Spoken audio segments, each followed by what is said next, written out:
Last class में हम लोगों ने डिस्कस किया था कि सेगमेंटेशन क्या होती है, किन किन तरह के सेगमेंटेशन होती है, कौन से सेगमेंटेशन क्राइटेरियाज होते हैं। बेटा प्लीज हैंड रेस मत कीजिए, आप लोग जिन्होंने क्वेश्चन करना है वो क्वेश्चन सेशन में लिख के कर लीजिए, क्योंकि अनम्यूट करने में प्रॉब्लम हो रही है, इट इज टेकिंग टाइम। तो हैंड रेस का ऑप्शन अभी हमारे पास नहीं है। प्लीज सिर्फ क्वेश्चन आंसर सेशन में लिख के टाइप कीजिए जो क्वेश्चन आंसर सेशन होंगे। I look into your question answer after every slide almost. तो प्लीज हम थोड़ा सा स्टार्ट करते हैं। लास्ट क्लास में हमने डिस्कस किया था सेगमेंटेशन क्या होती है, सेगमेंटेशन के क्राइटेरियाज क्या होते हैं। Today we are going to discuss requirements for effective segmentation. तो हमारे पास ही आपके पास, आई होप कि स्क्रीन आपके सामने विजिबल होगी। नहीं विजिबल तो वीएलई पे लेक्चर मौजूद है, वीएलई से आप लेक्चर डाउनलोड करके ओपन कर सकते हैं सेगमेंटेशन का चैप्टर। एंड हम जिस स्लाइड पर है उस स्लाइड का नाम है market segmentation, requirements for effective segmentation. To be useful market segment must be, इसमें 5 हमारे पास चीजें हैं: measurable, accessible, substantial, differentiable, actionable. Measurable से मुराद ये है कि आपका जो भी सेगमेंट होना चाहिए उसका साइज आप मेजर कर सके। ऐसा ना हो कि आपको अंदाजा ही ना हो कि आपके सेगमेंट में कितने लोग हैं। फॉर एग्जाम्पल, अगर आप कहते हैं कि आप टारगेट करने लगे पाकिस्तान में मौजूद मेल्स को, तो आपको डेटा मिल सकता है, पता चल सकता है कि पाकिस्तान में टोटल मेल्स की तादाद कितनी है। अगर आप फीमेल्स को टारगेट करना चाहते हैं तो अगेन डेटा मिल सकता है और आपको पता चल सकता है कि पाकिस्तान में फीमेल्स की तादाद कितनी है। सिमिलरली अगर आपका ज्यादा डिफाइंड सेगमेंट है, आप कोई स्पेसिफिक एज ग्रुप को टारगेट करना चाहते हैं, तो अगेन आपको सर्टेन डेटाज मौजूद हैं इंटरनेट पे, सेंसस के डेटा मौजूद है, उनके थ्रू हेल्प लेके और सर्टेन टूल्स के थ्रू एस्टिमेशन करके आपको पता चल सकता है कि आपके सेगमेंट में कितने लोग होंगे। मींस न्यूमेरिकली आपके पास एस्टिमेशन होनी चाहिए कि आपके सेगमेंट में 100 लोग होंगे, 1000 लोग होंगे, 10,000 लोग होंगे। ऐसा ना हो कि आप बिल्कुल ब्लाइंड हो। मैं ये नहीं कह रहा कि आज जो आपका एस्टिमेट हो वो 100% एक्यूरेट हो, मगर ऐसा ना हो कि सेगमेंट में लोग 1000 है और आप एस्टिमेट 2000 करके बैठे हो। हाँ, अगर सेगमेंट में लोग जो है वो 1000 है और आपने 950 का एस्टिमेट कर लिया या 1050 का एस्टिमेट कर लिया, तो दैट इज एक्सेप्टेबल, क्योंकि एस्टिमेशंस एक्यूरेट नहीं होती हैं, बट एस्टिमेशन जो है वो साइंटिफिक कैलकुलेटेड बेस्ड प्रोडिक्शन होती है। तो पहली चीज ये है कि जो आपका सेगमेंट होना चाहिए वो मेजरेबल होना चाहिए। सेकंड ऑप्शन इज कि आपका सेगमेंट एक्सेसिबल होना चाहिए। मींस जिन लोगों को आप टारगेट कर रहे हैं उन तक आपकी पहुंच भी होनी चाहिए। फॉर एग्जाम्पल, आज के जमाने में आप कहते हैं यार लॉकडाउन हुआ है और आप जो है प्रोडक्ट बना रहे हैं लाहौर के कस्टमर्स को टारगेट करने के लिए, या आप प्रोडक्ट बना रहे हैं गिलगित बलूचिस्तान के कस्टमर्स को टारगेट करने के लिए, तो वहां तक आपकी पहुंच नहीं है। या आप जिन मार्केट को टारगेट कर रहे हैं वहां पहुंचने तक आपकी जो कॉस्ट है वो बहुत ज्यादा बढ़ जाएगी। तो ऐसे एरियाज, ऐसे मार्केट्स, ऐसे लोग जिनको एक्सेस करना मुश्किल हो या एक्सेस करना कॉस्टली हो, वो एक्सेसिबल के क्राइटेरिया में नहीं फॉलो करते। तो सेकंड थिंग इज दैट कि आपका सेगमेंट जो होना चाहिए वो एक्सेसिबल होना चाहिए। थर्ड थिंग इज आपका सेगमेंट जो है वो सब्सटेंशियल होना चाहिए। सब्सटेंशियल का मतलब ये है कि उसका साइज इतना हो कि वो आपकी मार्केट को प्रॉफिटेबल बना सके।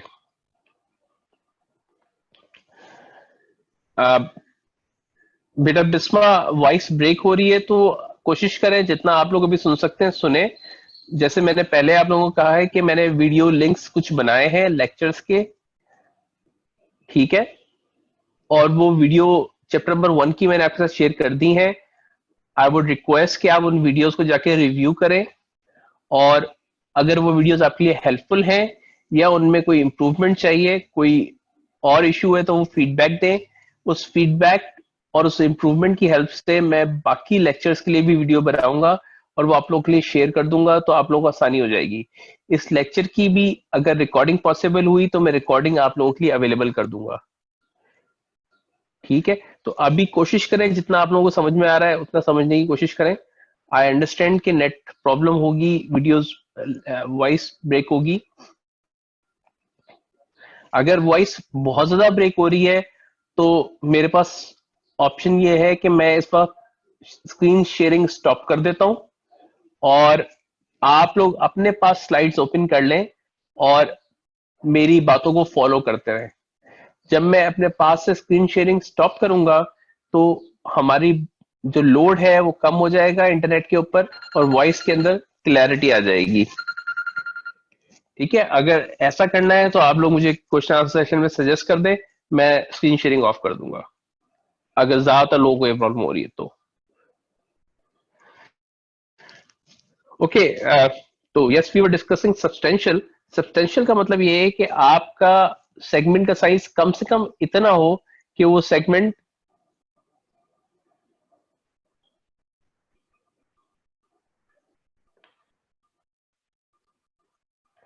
ओके, सब्सटेंशियल का मतलब ये है कि आपके सेगमेंट का साइज कम से कम इतना हो कि वो सेगमेंट आपके लिए प्रॉफिटेबल हो सके। फॉर एग्जाम्पल, अगर आपकी एक प्रोडक्ट 10 रुपए की है और आपके प्रॉफिटेबल होने के लिए कम से कम जो है वो 100 रुपए का प्रॉफिट होना चाहिए, तो उसका मतलब है कि आपको कम से कम 10 कस्टमर्स का सेगमेंट चाहिए, जो 10 लोग 10 रुपए की चीज खरीदे तो 100 रुपए तक आप पहुंचेंगे। अगर आप 100 रुपए प्रॉफिट बनाना चाहते हैं और आपकी प्रोडक्ट 50 रुपए बिक सकती है, तो 2 कस्टमर से वो सेगमेंट सब्सटेंशियल हो जाएगा।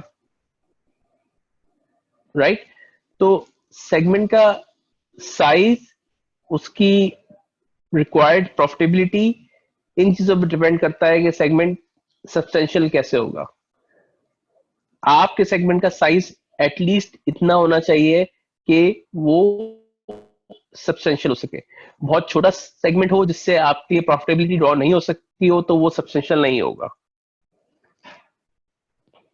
ओके, नेक्स्ट इज आपका सेगमेंट जो है वो डिफरेंशिएबल होना चाहिए। डिफरेंशिएबल हम लोग पहले भी डिस्कस कर चुके हैं। आपकी प्रोडक्ट की डिफरेंशिएशन की बात हो रही है यहाँ पे। दैट मीन्स कि अगर आप एक से ज्यादा सेगमेंट बना रहे हैं या आप नया सेगमेंट बना रहे हैं तो पहले वाले सेगमेंट में और इस नए सेगमेंट में कुछ ना कुछ फर्क होना चाहिए।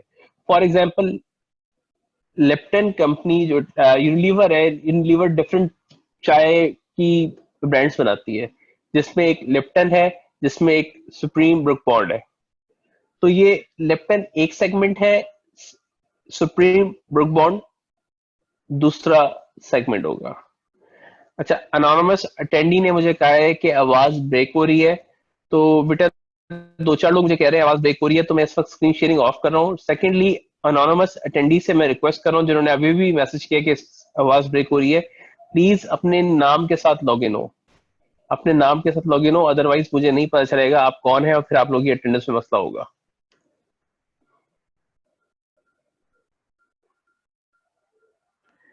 आप लोग प्लीज क्विकली अपने पास स्क्रीन ओपन कर लें, मैं स्क्रीन शेयरिंग ऑफ कर रहा हूँ क्योंकि कुछ स्टूडेंट्स को मसला हो रहा है वॉइस का।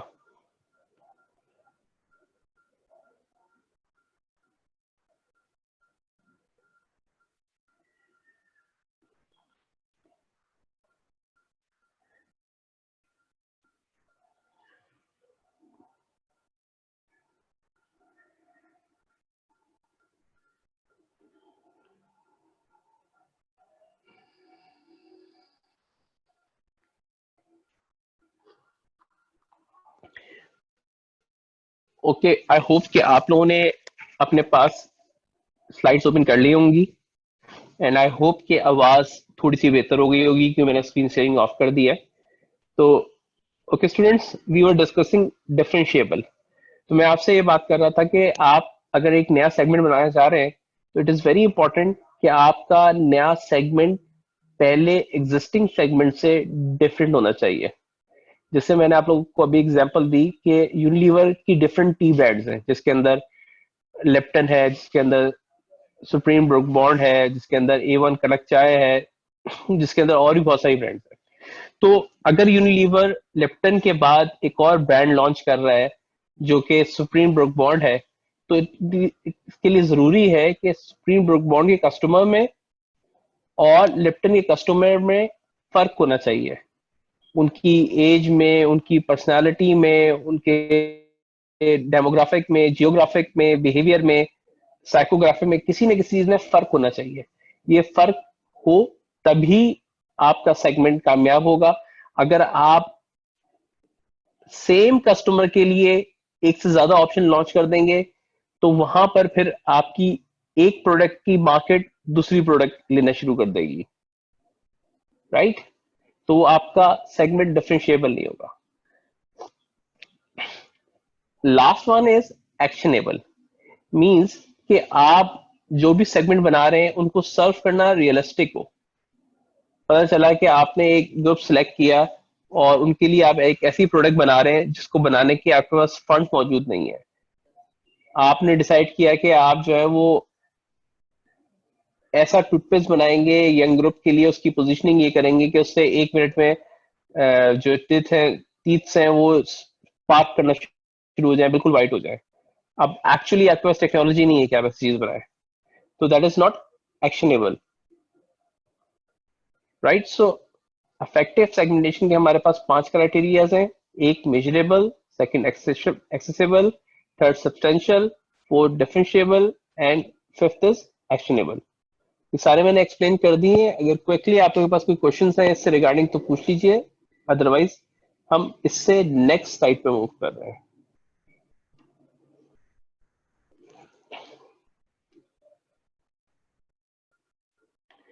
Okay, students, next slide is market targeting. It is about selecting target markets. It says target markets consist of a set of buyers who share common needs or characteristics that companies decide to serve. जैसे हमने पहले बात की थी कि हम different grouping करते हैं लोगों की सेगमेंट की बेस पे। फॉर एग्जाम्पल, अगर आप लोग स्टूडेंट्स हैं इस क्लास के और मैं आप लोगों को सेगमेंट करता हूँ आपके जियोग्राफिक रीजन्स पे, तो मैं देखूंगा कि आप लोगों में से कौन कौन से लोग हैं जो कहाँ कहाँ रह रहे हैं। तो हो सकता है मुझे पता चले कि आप लोगों में से 20 लोग गुलशन में रहते हैं, मुझे पता चले कि 20 लोग जो है गुलिस्तान जौहर में रहते हैं, आप लोगों में से 20 लोग फॉर एग्जाम्पल फेडरल बेरिया में रहते हैं। तो आप 3 डिफरेंट एरियाज से बिलोंग करते हैं। दैट मीन्स कि आप ज्योग्राफिक बेसिस पे 3 डिफरेंट सेगमेंट्स पॉसिबल है मेरी क्लास के अंदर, हम अगर अज्यूम कर रहे हैं तो। अब कंपनी के पास हमेशा लिमिटेड रिसोर्सेज होते हैं। Sometimes it is not possible कि कंपनी तमाम के तमाम सेगमेंट्स को टारगेट कर सके, यानी कि समटाइम्स ये पॉसिबल नहीं होता कि कंपनी मल्टीपल सेगमेंट्स पे जा सके, मल्टी सेगमेंट पे जा सके। तो इसका मतलब ये होता है कि कंपनी किसी एक या दो या जितने टोटल सेगमेंट है उससे कम सेगमेंट्स को सर्व करेगी। फॉर एग्जाम्पल, मेरी एक्सेसिबिलिटी लेट से उन कस्टमर्स तक है जो गुलशन के एरिया में रहते हैं, और मैंने सोचा कि मेरी क्लास में 3 सेगमेंट बन रहे हैं, एक फेडरल बेरिया का, एक गुलशन का, एक गुलिस्तान जौहर का। तो मैं गुलिस्तान जौहर और फेडरल बेरिया वालों को नहीं सर्व कर रहा, मैं सिर्फ उन्हीं कस्टमर को सर्व करूंगा जो गुलशन में मौजूद है, विच इज 1 सेगमेंट। तो ये जो मैंने तीनों में से एक सेगमेंट पिक किया, ये मेरी टारगेट मार्केट है। और मेरा पिक करने का क्राइटेरिया क्या होगा? बहुत सारे क्राइटेरिया हो सकते हैं कि मैं समझता हूँ ये सेगमेंट जो है मेरे लिए ज्यादा मेजरेबल है, ज्यादा एक्शनेबल है, ज्यादा सब्सटेंशियल है, ठीक है, डिफरेंशिएबल ज्यादा है, एक्शनेबल ज्यादा है। तो यही जो इफेक्टिव सेगमेंटेशन के क्राइटेरिया होते हैं, इनकी बेस पे आई कैन डिसाइड कि विच सेगमेंट टू टारगेट।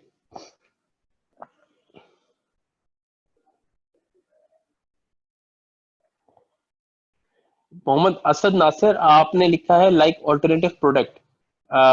मैं नहीं समझा आप क्या पूछना चाह रहे हैं।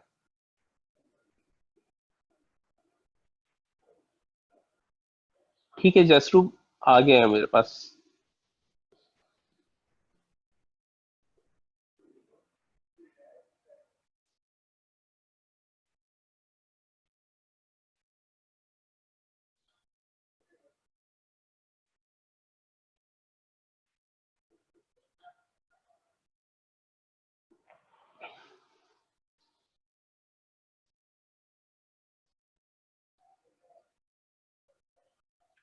ओके असद।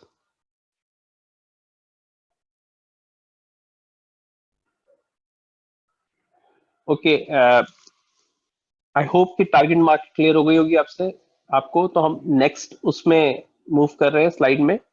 नेक्स्ट स्लाइड आपको बता रही है कि आप किन बेसिस पे जो है वो सेलेक्ट करते हैं टारगेट मार्केट को। मैंने आपको ऑलरेडी अभी बता दिया है। अभी 3 क्राइटेरियाज मेरे सामने मौजूद हैं, जिसमें आप स्लाइड में देख रहे होंगे। स्लाइड है market targeting evaluating customer market segments. ठीक है, तो इसके अंदर हम टारगेट मार्केट जो सिलेक्ट करते हैं उसमें पहला क्राइटेरिया होता है सेगमेंट साइज एंड ग्रोथ। हम ये देखते हैं कि सेगमेंट का साइज कितना है, जिससे हमें पता चल सकता है सेगमेंट सब्सटेंशियल कितना होगा। और ग्रोथ, उस सेगमेंट के साइज में बढ़ने की तादाद, चांसेस क्या है। फॉर एग्जाम्पल, बहुत इजी सी एग्जाम्पल लें तो आप देख सकते हैं कि कुछ मार्केट्स में लोगों की तादाद बढ़ने के चांसेस ज्यादा होते हैं, कुछ मार्केट्स में लोगों की बढ़ने की तादाद कम होती है। अगर हम अगेन इजी एग्जांपल ले लें ज्योग्राफिकल एरियाज की, तो हमें पता है कि कराची के कुछ एरियाज हैं उनमें इतनी आबादी है कि उसमें मजीद आबादी बढ़ने के चांसेस नहीं है। बट एरियाज लाइक गुलिस्तान जौहर है, वहां पे हमें पता है कि आबादी बहुत है और मजीद लोग भी वहां मूव हो रहे हैं, मजीद बिल्डिंग्स भी बन रही हैं, तो वहां पे ग्रोथ के चांसेस ज्यादा है। तो हमें ये देखना चाहिए कि ग्रोथ साइज क्या है और ग्रोथ के चांसेस क्या है। फिर सेकंड है segment structural attractiveness. Structural attractiveness हमें डिफरेंट क्राइटेरिया से पता चलती है कि उस सेगमेंट में ऑलरेडी कितनी चॉइसेस मौजूद हैं लोगों के पास, कितनी प्राइसेस वो लोग पे कर सकते हैं, कंपटीशन क्या है वहां पे, एंड सब्सिट्यूट प्रोडक्ट्स क्या अवेलेबल है। उसके बाद third is company objective and resources. Company के ऑब्जेक्टिव्स क्या है, कंपनी क्या हासिल करना चाहती है, क्या वो स्पेसिफिक सेगमेंट के कस्टमर को टारगेट करना चाहती है। ठीक है, और कंपनी के पास रिसोर्सेज कितने हैं। जैसे मैंने आपको पहले बताया कि रिसोर्सेज अगर ज्यादा होंगे तो कंपनी ज्यादा मार्केट्स को टारगेट कर सकती है, रिसोर्सेज कम होंगे तो कंपनी फिर सिलेक्ट करेगी एक या दो मार्केट्स को for targeting. Okay, I hope ये क्लियर होगा। तो हम लोग नेक्स्ट स्लाइड में मूव करते हैं।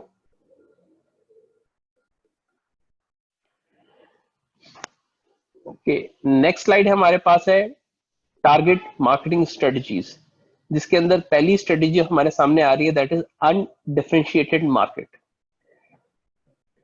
अनडिफरेंशिएटेड मार्केट को हम मास मार्केटिंग भी कहते हैं। अच्छा, ओके, जुनेद इकराम ने क्वेश्चन किया है कि ऑब्जेक्टिव एंड रिसोर्सेज बता दें। बेटा, ऑब्जेक्टिव से मैंने आपको बताया कि कंपनी के मकासद क्या होते हैं, कंपनी के डिफरेंट मकासद हो सकते हैं। फॉर एग्जाम्पल, कंपनी कहती है कि हमारा मकसद ये है कि हमने जो है सिर्फ बच्चों की मार्केट के अंदर ही चल रहे हैं और हमने बच्चों की मार्केट को ही डिटेल में सर्व करना है, तो वो चाइल्ड की मार्केट्स को फोकस करेगी। और फॉर एग्जाम्पल, एक कंपनी कहती है कि हमें सिर्फ पाकिस्तान के अंदर ही सर्व करना है, तो वो पाकिस्तान की मार्केट को सर्व करेगी। कंपनी के अपने ऑब्जेक्टिव्स जो है उसकी बात हो रही है। रिसोर्सेज का मतलब ये है कंपनी के पास कितने पैसे हैं, कितना बड़ा डिस्ट्रीब्यूशन सिस्टम है, कितने उसके पास लोग हैं जो जॉब कर रहे हैं, जो सेगमेंटेशन को हैंडल कर सकते हैं, कितनी उनकी मैन्युफैक्चरिंग कैपेसिटी है। तो वो इन रिसोर्सेज को देखते हुए भी सिलेक्ट करती है कि कौन से टारगेट मार्केट उनके लिए एक्शनेबल हो सकती है, किस टारगेट मार्केट को वो सर्व करेंगे। ओके, शहनाज ने पूछा है कि स्ट्रक्चरल अट्रैक्टिवनेस बता दें। बेटा, स्ट्रक्चरल अट्रैक्टिवनेस का मतलब ये है कि जो आपका सेगमेंट है वो ओवरऑल कितना अट्रैक्टिव है। ये डिफरेंट क्राइटेरियाज पे डिसाइड होता है। इससे इस बात पे भी डिसाइड हो सकता है कि आप जिस सेगमेंट में जा रहे हैं उसके अंदर कंपटीशन कितना ज्यादा अवेलेबल है, उसमें जो लोग मौजूद हैं उनका आपकी प्रोडक्ट के अंदर इंटरेस्ट कितना हो सकता है, उनकी वो नीड कितनी इंपॉर्टेंट है, कितना वो उस नीड के लिए विलिंग है स्पेंड करने के लिए, ये उस मार्केट के अंदर सब्सिट्यूट कितने मौजूद हैं। ये सारी चीजें मिला जुला के बताती हैं कि आपका सेगमेंट की स्ट्रक्चरल अट्रैक्टिवनेस कितनी है। Okay, we are on next slide. Next slide में we are going to discuss undifferentiated market. Undifferentiated market is also known as mass marketing. शायद आप लोगों ने मास मार्केटिंग का वर्ड पहले सुना होगा। मास मार्केटिंग का मतलब ये होता है कि एक प्रोडक्ट सबके लिए, मतलब कि मैं कह रहा हूं कि मैंने एक ही प्रोडक्ट बनानी है और वो सबको मैं ऑफर कर रहा हूं। मैं नहीं देख रहा कौन बड़ा है, कौन बच्चा है, कौन नाजाबाद का रहने वाला है, कौन गुलशन का रहने वाला है, कौन पाकिस्तान का रहने वाला है, कौन कहीं और करने वाला है, कौन स्पोर्ट्स लवर है, कौन स्पोर्ट्स लवर नहीं है। मैं लोगों में कोई डिफरेंशिएशन नहीं कर रहा। मैं कह रहा हूं एक ही प्रोडक्ट बना रहा हूं, यही प्रोडक्ट लेनी है तो लो, नहीं लेनी तो नहीं लो। हमारी जो कम्युनिटी मार्केट्स होती हैं उसके अंदर यूजली मास मार्केटिंग हो रही होती है। फॉर एग्जांपल आप सब्जी बाहर लेने जाए, आप टमाटर लेने जाए, आप फ्रूट्स लेने जाए, तो यहाँ पर वही टमाटर जो एक ठेले में मौजूद है, वही टमाटर हर जगह हर ठेले में मौजूद होगा। टमाटर में कोई फर्क नहीं होगा। तो वो एक ही प्रोडक्ट है जो सबके लिए हाजिर है। ठीक है, that is known as mass marketing. Mass marketing की एग्जांपल परफेक्ट कंपटीशन में आती है। अगर आप लोग थोड़ा सा रिकॉल करें तो चैप्टर 2 में हमने कंपटीशन की टाइप्स को डिस्कस किया था, जिसमें से एक टाइप थी परफेक्ट कंपटीशन। परफेक्ट कंपटीशन में जनरली हमारी मास मार्केटिंग होती है। अच्छा, पेप्सी बेटा मास मार्केटिंग में नहीं आएगी। मैं उसको एक्सप्लेन कर देता हूं कि मास मार्केटिंग में क्यों नहीं आएगी पेप्सी। तो मास मार्केटिंग का जो कॉन्सेप्ट है वो आहिस्ता आहिस्ता कम से कम होता जा रहा है। मास मार्केटिंग में होता यह है कि जब आप एक ही प्रोडक्ट सबके लिए बना रहे होते हैं तो उसकी कॉस्ट कम होती है, उसका खर्चा कम होता है, क्योंकि आप प्रोडक्ट के अंदर कोई चेंजेस नहीं कर रहे। फॉर एग्जाम्पल, अगर मैं एक प्रोडक्ट है उसके 3 साइज बना रहा हूं, तो मुझे 3 साइज के हिसाब से लेबर लगानी पड़ेगी, मशीनरी लगानी पड़ेगी। अगर मैं प्रोडक्ट का एक ही साइज बना रहा हूँ और एक ही फ्लेवर बना रहा हूँ, तो दैट मीन्स कि मैं सबको एक ही चीज ऑफर कर रहा हूँ। जब सबको एक ही चीज ऑफर कर रहा हूँ, कोई चेंजेस नहीं कर रहा, तो मुझे उसके लिए डिजाइन टीम भी कम चाहिए होगी, लेबर भी कम चाहिए होगी, ज्यादा क्वांटिटी में ही सेम चीज बन रही होगी। जब ज्यादा क्वांटिटी में एक चीज बनती है तो उसकी कॉस्ट कम होगी। तो जनरली जब हम मास मार्केट में जाते हैं तो हमारी प्रोडक्ट की कॉस्ट कम होती है। पर प्रॉब्लम ये है कि मास मार्केटिंग जनरली ज्यादा प्रॉफिटेबल इसलिए नहीं होती क्योंकि एक प्रोडक्ट सबके लिए होती है, और सिंस आज के दौर में हमारे पास चॉइसेस बहुत ज्यादा है, हमारी नीड्स बहुत कॉम्प्लेक्स हैं, हम सबकी नीड एक दूसरे से डिफरेंट है, तो हम ऐसी चीज को प्रेफर नहीं करते जो सस्ती तो मिल रही हो मगर हमारी एग्जैक्ट नीड को पूरा ना कर रही हो, सबके लिए एक जैसी प्रोडक्ट हो। हम सब अपने लिए अलग अलग तरह की प्रोडक्ट्स को पसंद करते हैं। बेटा पेप्सी इसलिए मास मार्केटिंग में नहीं आती क्योंकि पेप्सी के अगर आप एड्स को थोड़ा सा रिव्यू करें तो पेप्सी यंगस्टर्स को फोकस कर रही होती है, म्यूजिक लवर्स को फोकस कर रही होती है। ठीक है, आप इसी तरह कोकोला के ऐड को देखें तो कोकोला इन कंपैरिजन फैमिलीज को फोकस कर रही होती है, ओकेजन्स को फोकस कर रही होती है। तो ये डेमोग्राफिक की बेसिस पे, पर्सनालिटी की बेसिस पे, बिहेवियर्स की बेसिस के ऊपर ये लोग अपने आप को सेगमेंट कर रहे होते हैं। फिर पेप्सी को आप देखें, पेप्सी के कितने साइजेस हैं। पेप्सी की पेट बॉटल है, पेप्सी की ग्लास बॉटल है, पेप्सी का केन है, ठीक है, पेप्सी की लार्ज बॉटल है। तो ये सारी जो डिफरेंट साइजेस है, दैट मीन्स कि इन्होंने ये डिफरेंट साइजेस डिफरेंट प्रोडक्ट्स इसलिए बनाई है ताकि ये डिफरेंट सेगमेंट्स को टारगेट कर सकें। ठीक है, फॉर एग्जाम्पल जो फैमिलीज हैं उनके लिए बड़े साइजेस हैं, जो इंडिविजुअल्स पी रहे हैं उनके लिए जो है वो बॉटल्स हैं, जो थोड़ा सा बेहतर क्वालिटी ड्रिंक पीना चाहते हैं उनके लिए केन्स हैं। तो ये सारे डिफरेंट सेगमेंट को टारगेट करने के लिए डिफरेंट प्रोडक्ट है। जब सेगमेंट एक से ज्यादा हम टारगेट कर रहे होते हैं तो हम प्रोडक्ट भी एक से ज्यादा बनाते हैं। ऐसा नहीं हो सकता कि हम टारगेट 2 सेगमेंट करें और 2 सेगमेंट के लिए एक प्रोडक्ट बनाते हैं। ठीक है, और ऐसा भी नहीं होता कि हम एक सेगमेंट को टारगेट करें और एक सेगमेंट के लिए मल्टीपल प्रोडक्ट्स बनाते हैं। हम उसी वक्त दूसरी प्रोडक्ट्स बनाते हैं जब हम दूसरे सेगमेंट्स को टारगेट कर रहे होते हैं। आई होप जुनेद क्लियर हो गया होगा आपको।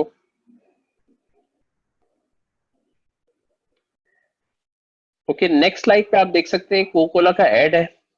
अगर आप उस एड को प्ले करें और से देखें तो आप लोग देखेंगे कि वो फूड की ओकेजन को टारगेट कर रहे हैं, जो कि बिहेवियरल सेगमेंटेशन में आता है। उसके अलावा वो फैमिलीज को टारगेट कर रहे हैं जो डेमोग्राफिक के अंदर आता है। तो ये एड आप लोग देख सकते हैं। अगर कोई क्वेश्चंस है आप लोगों के तो क्विकली पूछ लीजिए, फिर हम नेक्स्ट स्लाइड पे मूव कर रहे हैं।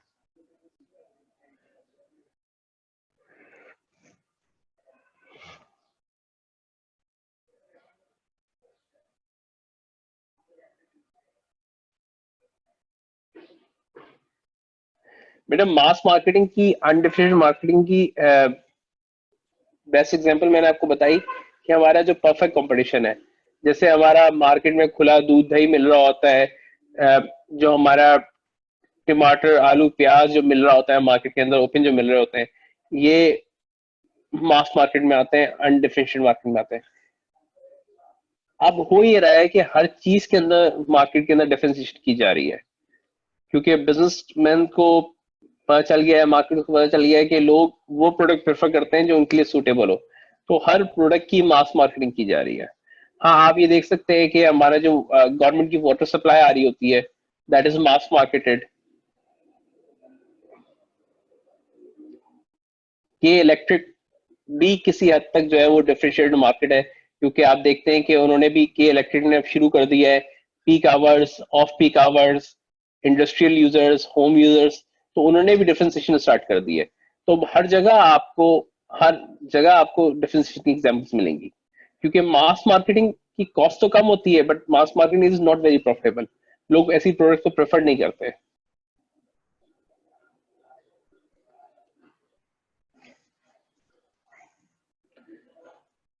ओके, नेक्स्ट स्लाइड पे अगर हम मूव करें तो next slide is about again target marketing strategies, जिसके अंदर बात हो रही है differentiated markets marketing target several markets and design separate offers for each.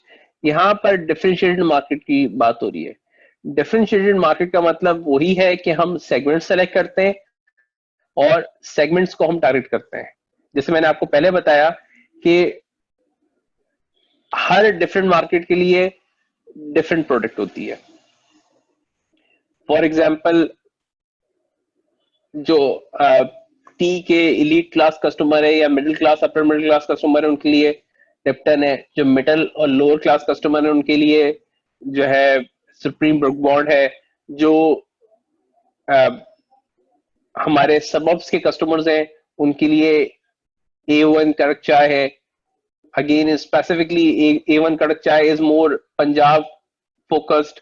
फिर पर्ल डस्ट है जो मोर सिंध फोकस्ड। तो डिफरेंट कस्टमर्स के लिए, डिफरेंट सेगमेंट्स के लिए डिफरेंट प्रोडक्ट्स है हमारे पास। जितने सेगमेंट्स उतनी ही हमने प्रोडक्ट डिजाइन की हुई है। That is differentiated market. Differentiated market, जैसे मैंने आपसे पहले बताया था कि मास मार्केटिंग सस्ती होती है, तो डिफरेंशिएटेड मार्केट उसका ऑपोजिट है, तो it is obviously more expensive. Expensive क्यों होगी? कि जब एक ही कंपनी में आपने, फॉर एग्जांपल, अगर एक जैसी चाय भी बना रहे हैं, अगर हम ये भी अज्यूम कर लेते हैं कि Lipton and Supreme Brooke Bond सिर्फ सेम चाय है, तब भी आप उनकी पैकेजिंग अलग अलग कर रहे हैं, पैकेजिंग की डिजाइनिंग अलग अलग कर रहे हैं। तो जब पैकेजिंग सेपरेट कर रहे हैं तो उसकी कॉस्ट तो ऐड हो रही है। जब आप डिफरेंट प्रोडक्ट बनाते हैं तो उसकी कॉस्ट ऐड होती है। वो एडिड कॉस्ट जो है डिफरेंशिएटेड मार्केट को एक्सपेंसिव बना देती है। But on the other side, जब आपके लिए कोई प्रोडक्ट स्पेशली आपके लिए बन रही होगी, तो चांसेस बढ़ जाएंगे कि आप उसको परचेज करें। और जब आप चांसेस बढ़ जाएंगे उसको परचेज करने के, तो आपके सेल्स एंड रेवेन्यूज खुद ब खुद हायर साइड पे जाते हैं। तो डिफरेंशिएटेड मार्केट का गोल ये होता है कि आप ज्यादा प्रॉफिट्स बनाएं और ज्यादा स्ट्रॉन्ग सेल अचीव करें and specific position customer mind में लें। पोजीशनिंग के मैंने आप लोगों से पहले जिक्र किया था, अपनी प्रोडक्ट के स्पेसिफिक एट्रीब्यूट्स को कस्टमर माइंड में एस्टेब्लिश करना, दैट इज प्रोडक्ट पोजीशनिंग। तो डिफरेंशिएटेड के थ्रू आप स्पेसिफिक पोजीशन ले सकते हैं। अनडिफरेंशिएटेड में आप पोजीशन नहीं ले सकते क्योंकि अभी प्रोडक्ट अलग ही नहीं है, डिफरेंट ही नहीं है। I hope this is clear. हम नेक्स्ट स्लाइड पे मूव करते हैं। Next slide is again about target market strategies, और इसके अंदर हम टारगेट डिफरेंशिएटेड मार्केटिंग की भी फर्दर टैप्स में जा रहे हैं। तो यहां पर बात कर रहा है कि हमारे पास कॉन्सेंट्रेटेड मार्केट्स भी होती हैं, जो कि जिनको हम नीश मार्केट भी कहते हैं। कॉन्सेंट्रेटेड मार्केट को हम नीश मार्केट भी कहते हैं। कॉन्सेंट्रेटेड मार्केट का मतलब है कि हमने डिफरेंशिएटेड मार्केट तो है, हमने सेगमेंट तो टारगेट किया है, बट हम कोई सी स्मॉल सेगमेंट को टारगेट कर रहे हैं। हम जब सेगमेंटेशन क्राइटेरिया बढ़ाते जाते हैं तो हमारा सेगमेंट साइज श्रिंक होता जाता है,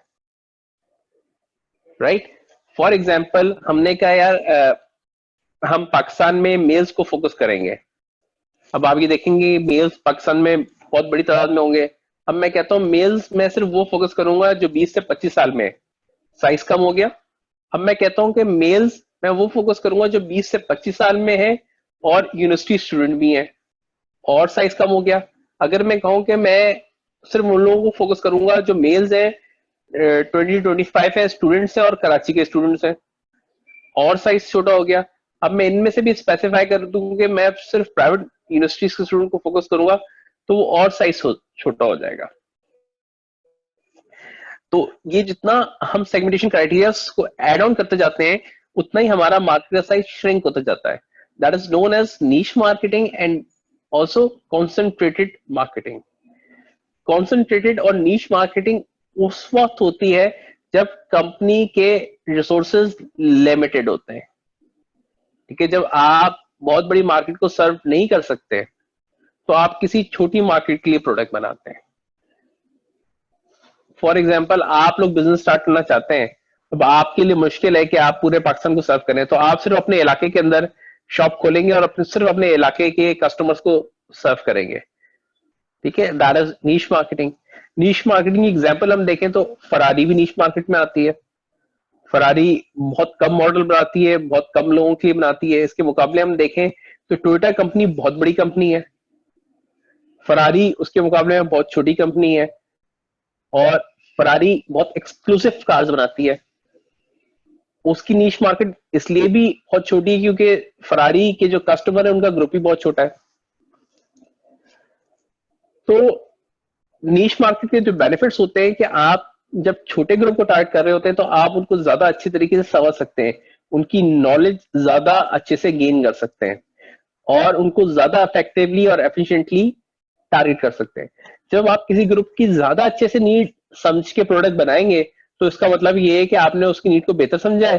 जब आपने उसकी नीड को बेहतर समझा है तो आपकी प्रोडक्ट भी ऐसी है जो उनको ज्यादा अट्रैक्ट करेगी। तो आप जब इस तरह की स्मॉल मार्केट्स में जाते हैं, नीश मार्केट में जाते हैं, तो आपके चांसेस बढ़ जाते हैं उस छोटे सेगमेंट को ऑक्युपाई करने के, and generally you charge higher profits as well. जरूरी नहीं है बट लाइकली होता है कि आप हायर प्रॉफिट्स चार्ज करते हैं from those small niche target markets. तो आपकी प्रोबेबिलिटी एनहांस हो जाती है एंड आपकी सेल्स के चांसेस भी बढ़ जाते हैं और स्मॉल रिसोर्स में बिजनेस भी मैनेज हो जाता है।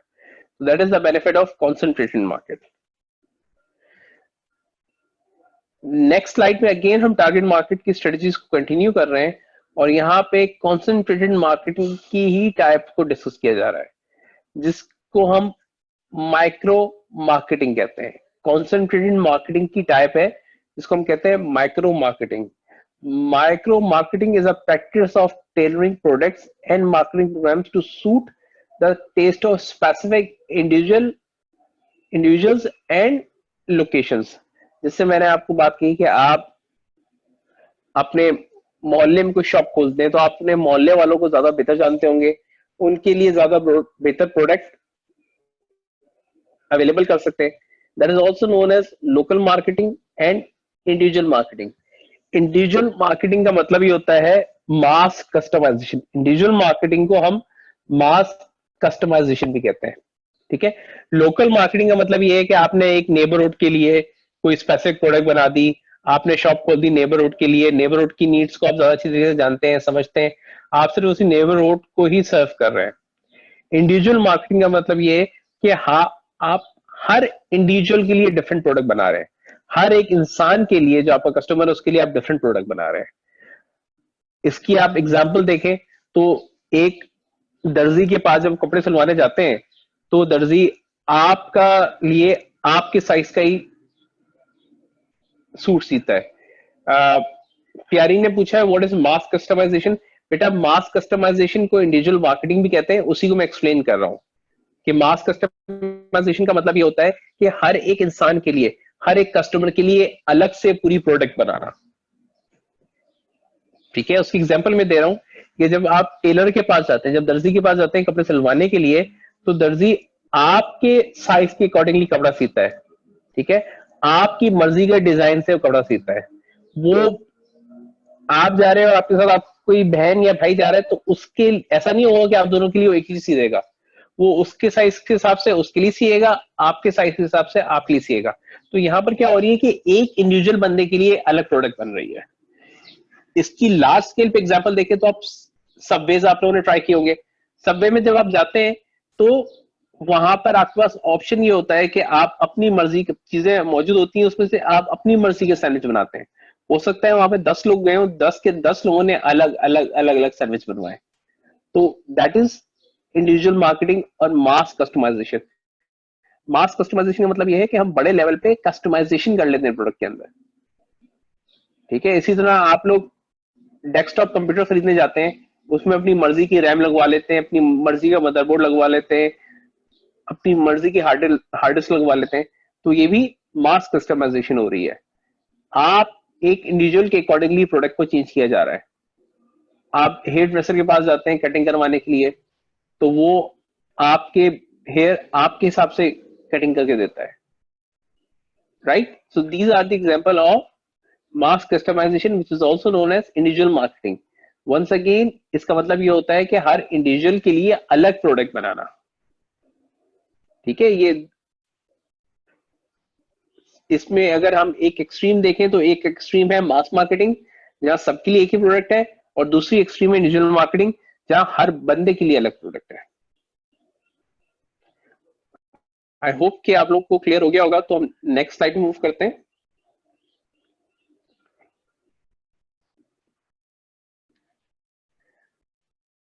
आप लोग नेक्स्ट स्लाइड पे जाएं तो नेक्स्ट स्लाइड में वही local marketing and individual marketing को डिस्क्राइब किया हुआ है। हम ऑलरेडी डिस्कस कर चुके हैं। Local marketing involves telling brand and promotion to the needs and wants of local customer groups. शहरों के, नेबरहुड्स के, स्पेसिफिक स्टोर्स की लोगों के लिए हमने जब डिफरेंशिएशन करते हैं तो दैट इज लोकल मार्केटिंग।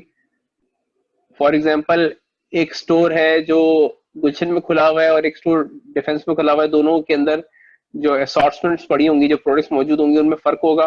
वजह क्या है? उनके नेबरहुड की वजह से। तो that is local marketing.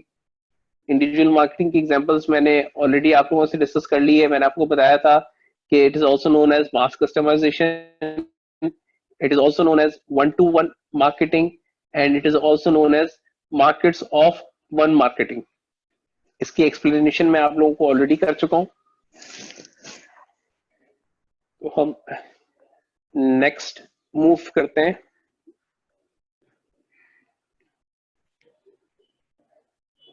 Okay, market targeting के अंदर ये बता रहा है आपको choosing targeting strategy. Targeting strategy में हम किन चीजों का ख्याल रखते हैं उनकी बात हो रही है। That depends on companies resources. Companies resources को हम ऑलरेडी डिस्कस कर चुके हैं। इसके अलावा प्रोडक्ट्स वेरिएबिलिटी। प्रोडक्ट्स वेरिएबिलिटी का मतलब ये है कि आपकी प्रोडक्ट जो है मार्केट में ऑलरेडी एग्जिस्टिंग प्रोडक्ट से कितनी वेरी कर रही है। Product life cycle. Product life cycle हम आगे के चैप्टरों में डिस्कस करेंगे डिटेल में, तो मैं इसको अभी इसी डिटेल में नहीं जा रहा हूं। मार्केट वेरिएबिलिटी का मतलब यह है कि आपकी मार्केट बाकी एग्जिस्टिंग मार्केट से कितनी वेरी कर रही है, कितनी डिफरेंट है, एंड आपके कॉम्पिटिटर्स की मार्केट स्ट्रेटजी क्या है। राइट, ये सारी चीजों पे डिपेंड करते हैं आपकी target marketing strategies. Product life cycle एक डिटेल टॉपिक है जिसको हम आगे जाके डिस्कस करेंगे। If you have any questions तो you can ask.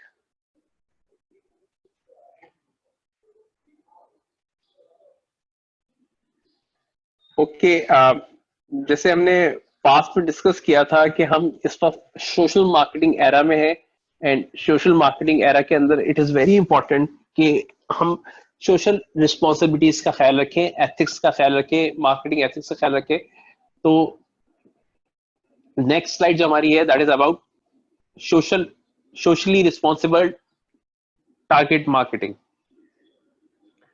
Socially responsible target marketing के अंदर आपने सिर्फ यही ख्याल करना होता है कि जो भी आप प्रोडक्ट मार्केट में अवेलेबल कर रहे हैं वो प्रोडक्ट लोगों के लिए नुकसानदेह ना हो, किसी के लिए हार्मफुल ना हो वो प्रोडक्ट। आप ऐसा ना हो कि सिगरेट्स की मार्केट बच्चों को कर रहे हैं।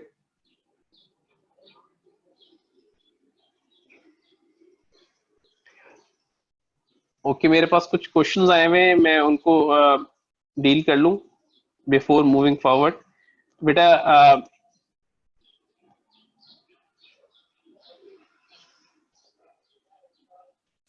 शहनाज ने पूछा है कि what do you mean by location in micro marketing. बेटा लोकेशन का मतलब यही है कि आपका इलाका, आपका शहर, आपका नेबरहुड। फॉर एग्जांपल आप जो है वो लेट्स से मैं नॉर्थ नाजमाबाद में रहता हूं, तो मैं नॉर्थ नाजमाबाद के लिए स्पेसिफिकली कोई प्रोडक्ट बना रहा हूं, तो नॉर्थ नाजमाबाद लोकेशन है, मैं लोकेशन बेस्ड प्रोडक्ट बना रहा हूं। ठीक है, या कोई शहर है जिसके लिए मैं स्पेसिफिक कोई प्रोडक्ट सिर्फ और सिर्फ कराची के लिए बन रही है, तो वो कराची की लोकेशन की बेस पर है। ठीक है, आई होप ये क्लियर होगा। प्रोडक्ट वेरिएबिलिटी का मतलब ये है कि ऑलरेडी जो प्रोडक्ट्स मार्केट में मौजूद हैं वो उसमें और आपकी प्रोडक्ट के अंदर डिफरेंशिएशन कितनी ज्यादा है। क्या वो एक दूसरे से थोड़ी सी डिफरेंट है या बहुत ज्यादा डिफरेंट है।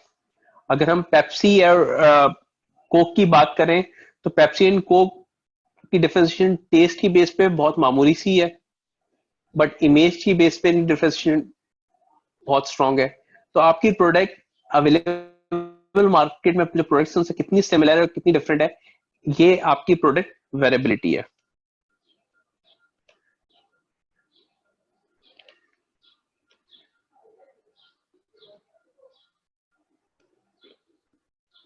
ठीक है, एमन ने पूछा था प्रोडक्ट वेरिएबिलिटी का, मैंने एक्सप्लेन कर दिया है।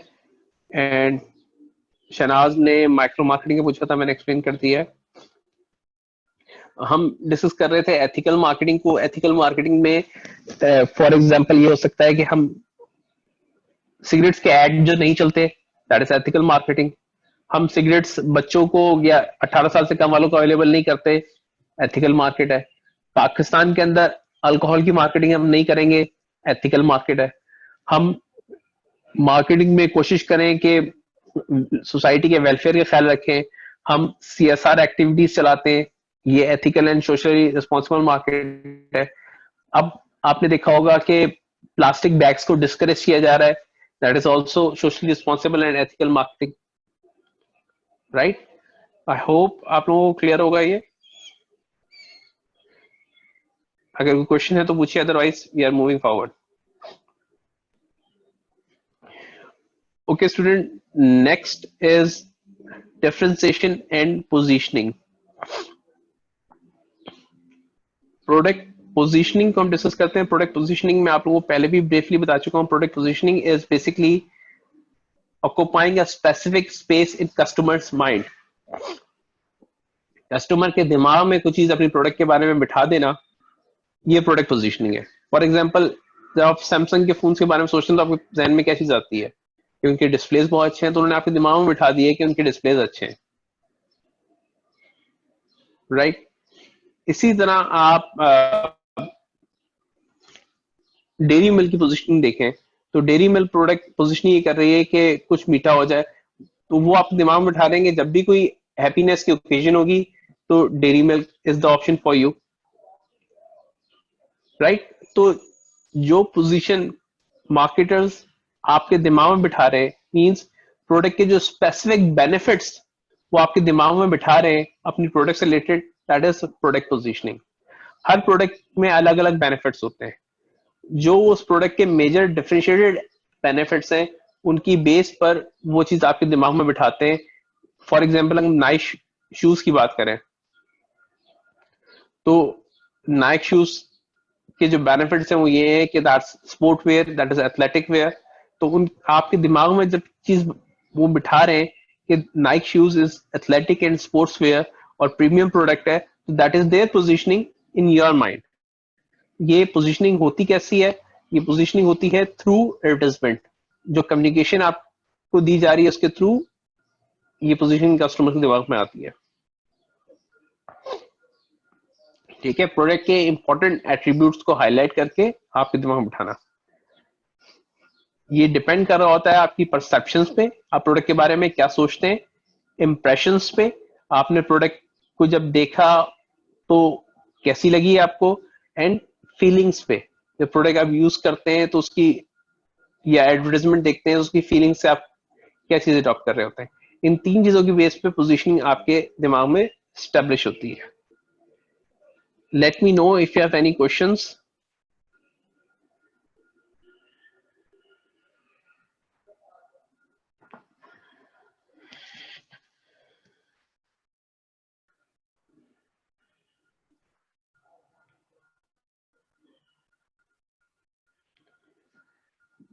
ठीक है, नेक्स्ट स्लाइड पे आप आए तो it is about choosing differentiation and positioning strategy. ये किस तरह पोजीशनिंग स्ट्रेटजी डिसाइड करते हैं उसके बारे में बता रहा है। तो पहला पॉइंट ये कह रहा है identifying a set of possible competitive advantage to build a position. पहली चीज आपको ये करनी होती है कि आपको देखना पड़ता है कि आपके और आपके कॉम्पिटिटर के प्रोडक्ट्स में क्या क्या डिफरेंसेस हैं और उसमें से ऐसी कौन सी चीजें हैं जो आपने कॉम्पिटिटर से ज्यादा अच्छी कर रहे हैं। मींस आपके एडवांटेजेस क्या है। Excuse me. जब आप वो एडवांटेजेस हाईलाइट कर लेते हैं कि आपकी प्रोडक्ट में क्या एडवांटेजेस हैं in comparison to your competitor, तो आप उन एडवांटेजेस की बेस में सिलेक्ट करते हैं कि कौन सा ऐसा एडवांटेज है जो बहुत इंपॉर्टेंट भी है और वो लोगों को आसानी से समझ भी आ सकता है। फॉर एग्जाम्पल, सैमसंग ने जो अपनी नई S20 सीरीज निकाली है उसके अंदर उसने जो एडवांटेजेस दिए हैं उसमें से एक एडवांटेज, मेजर एडवांटेज जो है कैमरा है। बहुत सारे एडवांटेजेस हैं बट उसने कैमरा के एडवांटेज को पकड़ा है और कैमरा के एडवांटेज को उसने हाईलाइट किया है एज देयर कॉम्पिटिटिव एडवांटेज। जब हम वो एडवांटेजेस सिलेक्ट कर लेते हैं तो फिर हम ओवरऑल पोजीशनिंग स्ट्रेटजी सिलेक्ट करते हैं और उसके बाद फिर हम एक पोजीशनिंग स्टेटमेंट को डेवलप करते हैं। As in case of Samsung S20, उन मोबाइल में आपने देखा होगा बहुत सारे एडवांटेजेस हैं। प्रोसेसर तेज है, डिस्प्ले अच्छा है और साइज उसका बड़ा है। बट उन्होंने जो एडवांटेज पिक किया पोजीशनिंग के लिए, one of the major advantage is the camera, और कैमरे के ऊपर ही उन्होंने अपनी प्रोडक्ट की पोजीशनिंग की हुई है।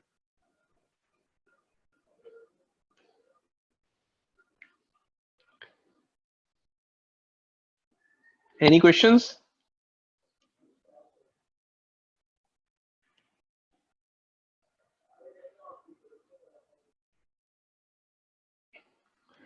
ओके, कॉम्पिटिटिव नेक्स्ट स्लाइड में कॉम्पिटिटिव एडवांटेज को एक्सप्लेन किया हुआ है। कॉम्पिटिटिव एडवांटेज कोई भी ऐसा एक एडवांटेज होता है जो आप अपने कॉम्पिटिटर से बेहतर कर सकते हैं। As in case of Samsung, मैंने अभी बताया कि सैमसंग S20 का कैमरा उनके कॉम्पिटिटर से बेहतर है, that is their competitive advantage. Competitive advantage ये भी हो सकता है कि आपकी प्रोडक्ट जो है वो आपके कॉम्पिटिटर से सस्ती है, उसी क्वालिटी की प्रोडक्ट है, सेम क्वालिटी है पर प्रोडक्ट सस्ती है, तो ये भी आपका कॉम्पिटिटिव एडवांटेज हो सकता है। कॉम्पिटिटिव एडवांटेज ये हो सकता है कि आपके प्रोडक्ट के अंदर कोई ऐसे फीचर्स हैं जो आपके कॉम्पिटिटर की प्रोडक्ट में नहीं मौजूद है। ये सारे आपके कॉम्पिटिटिव एडवांटेजेस हैं। आई होप क्लियर हो रहा होगा। तो हम नेक्स्ट क्लास में नेक्स्ट स्लाइड मूव करते हैं। नेक्स्ट स्लाइड में ये आपको बता रहा है कि आप किन बेसिस पे differentiation and positioning strategies choose कर सकते हैं और आपको कॉम्पिटिटिव एडवांटेज किन किन बेसिस पे मिल सकता है। तो कॉम्पिटिटिव एडवांटेज आपको 5 तरीकों से मिल सकता है। एक, प्रोडक्ट डिफरेंशिएशन पे, कि आपकी प्रोडक्ट के अंदर कोई ऐसी चीज है जो डिफरेंट है। फॉर एग्जांपल, सैमसंग के केस में सैमसंग के मोबाइल में कैमरा ऐसा है जो डिफरेंट है। फिर सर्विस डिफरेंशिएशन पे, सर्विस डिफरेंशिएशन क्या हो सकती है कि मेरा जो कॉम्पिटिटर है उसकी प्रोडक्ट आपको दुकान से जाके लेनी पड़ रही है, मेरी प्रोडक्ट मैं आपको घर तक पहुंचा रहा हूँ, तो मैं एक्स्ट्रा सर्विस दे रहा हूँ, तो ये सर्विस बेस पे डिफरेंशिएशन है। फिर चैनल डिस्ट्रीब्यूशन पे, चैनल्स क्या होते हैं जहां से प्रोडक्ट्स आपको मिल रही हैं। एक प्रोडक्ट है जो सिर्फ रिटेल स्टोर पे अवेलेबल है, और दूसरी कंपनी की प्रोडक्ट जो है वो ऑनलाइन भी अवेलेबल है और रिटेल स्टोर पे अवेलेबल है। तो ये चैनल बेस डिफरेंशिएशन आ गई। ठीक है, पीपल बेस्ड डिफरेंशिएशन भी हो सकती है। पीपल बेस्ड डिफरेंशिएशन ज्यादा इफेक्टिव होती है सर्विस इंडस्ट्री में। फॉर एग्जाम्पल, आपको दो टीचर्स पढ़ा रहे होंगे, दोनों की क्वालिफिकेशन सेम होगी, दोनों की यूनिवर्सिटी सेम होगी, दोनों का सब्जेक्ट सेम होगा, बट हो सकता है एक ज्यादा अच्छा पढ़ा रहा हो और एक कम अच्छा पढ़ा रहा हो, एक आपकी बातों को ज्यादा गौर सुनता हो, दूसरा ना सुनता हो। तो ये पीपल बेस्ड डिफरेंशिएशन है। प्रोडक्ट के अंदर भी पीपल बेस्ड डिफरेंशिएशन होती है। फॉर एग्जाम्पल, आप हवावे के स्टोर जाएं और सैमसंग के स्टोर जाएं, जो हवावे के स्टोर पे बंदा है वो आपको ज्यादा अच्छे से गाइड करे, ज्यादा इंफॉर्मेशन दे, ज्यादा अच्छे से ट्रीट करे, तो ये पीपल बेस्ड डिफरेंशिएशन हो रही है। एंड इन द एंड आपकी इमेज बेस्ड डिफरेंशिएशन होती है। इमेज बेस्ड डिफरेंशिएशन में one of the good example is of Pepsi and Coke. Pepsi and Coke की टेस्ट के ऊपर जब एक रिसर्च हुई तो टेस्ट के ऊपर खास डिफरेंशिएशन नहीं हुई, बट उनकी इमेज डिफरेंशिएशन बहुत स्ट्रांग है। पेप्सी का इमेज कुछ और है, कोक का इमेज कुछ और है। फॉर एग्जाम्पल, अगर आप गुल अहमद के कपड़ों की बात करें या अरमानी कपड़ों की बात करें, तो हो सकता है गुल अहमद की शर्ट भी सेम कलर की हो, सेम मटेरियल की हो, और अरमानी की शर्ट भी सेम कलर और सेम मटेरियल की हो, बट गुल अहमद का इमेज बिल्कुल डिफरेंट है, अरमानी का इमेज बिल्कुल डिफरेंट है। तो ये इमेज बेस्ड डिफरेंशिएशन हो रही है। स्टूडेंट्स, आखिरी 5 मिनट रह गए हैं, तो मैं क्लास आज की यहीं पे वाइंड अप कर रहा हूं। अगर अच्छा, शाहजेब सिद्दीकी ने पूछा है कि what is channel based differentiation. तो वंस अगेन मैं रिपीट कर रहा हूं, चैनल बेस्ड डिफरेंशिएशन का मतलब ये है कि हम जिन चैनल्स के थ्रू प्रोडक्ट्स अवेलेबल कर रहे हो, अवेलेबल करने का क्या प्रोडक्ट होता है। एक चैनल है आपके रिटेल स्टोर पे अवेलेबल है, एक चैनल है आपकी प्रोडक्ट होलसेल पे अवेलेबल है, एक चैनल है आपकी प्रोडक्ट जो है वो ऑनलाइन अवेलेबल है, एक चैनल है कि प्रोडक्ट आपकी अपने स्टोर पे भी अवेलेबल है, आपका अपना आउटलेट भी है।